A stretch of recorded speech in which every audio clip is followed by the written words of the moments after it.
شو بخير شو بخير شو بخير. ما شاء الله. ما يمكنش هادشي، راه ما يمكنش. الكل يساعد بطريقته بما يستطيع. من لم يشتري مثلا سخر سيارته لإيصال المساعدات. هاي تاهي، هاي شارجي الحليب تاهي، تبارك الله. وضانو ان الناس ما لقاش خبز كتجيب الحليب. السياره رقم 8 بارطاجي سعود سعود سعود. زيد السياره رقم 10. ما شاء الله ما شاء الله ما شاء الله ما شاء الله الاخوان.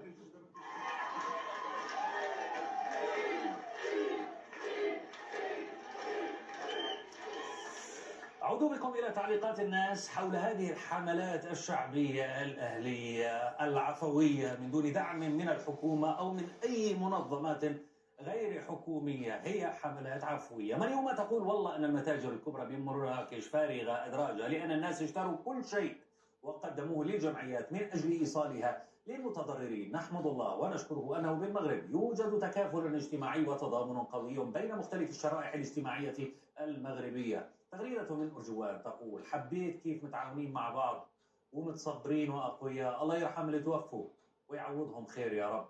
طارق يقول في التغريدة علاش هذا المحلات ما يديروا تخفيضات لمساعدة هذه المحلات الحملات الإنسانية، وزيد باقي الشركات كالاتصالات والمازوت وغيرهم المواطنة حتى على الشركات وليس فقط على المواطنين. ليندا تقول الجو العام من التآخي والتآزر الذي يعم ربوع المملكة من طنجة إلى الكويرة. نفير شعبي لمساعدة المنكوبين وتلبية لنداء الوطن. محمد يقول لك محمد أقول لكل مغربي ومغربية أن زلزال المغرب ليس فقط كارثة عظيمة ألمت بأمتنا بل هو أيضا فرصة لتقوية المغرب عن طريق معرفة الخلل في دوالير الدولة أو البنية التحتية وإصلاحه وزيادة التلاحم وتآزر بين المغاربة.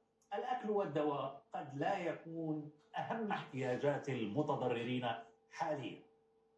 علي الكراكبي شاب مغربي متخصص بالسيارات الكهربائية ومحطات شحن اختار طريقة ذكية جدا لمساعدة المتضررين حسب معرفته لأنه وأصدقائه استطاعوا إيصال الإنترنت إلى إحدى المناطق المتضررة من الزلزال عبر الأقمار الصناعية سبيس إكس وهي شبكة ستارلينك. غنفسر لكم دابا شنو اللي واقع هنايا. هذه عندنا هذه البطاريه هذه فيها 3.8 كيلو ديك الايكو فلو. ها هما كاع الناس التليفونات ديالهم حاطينهم كيتشارجر.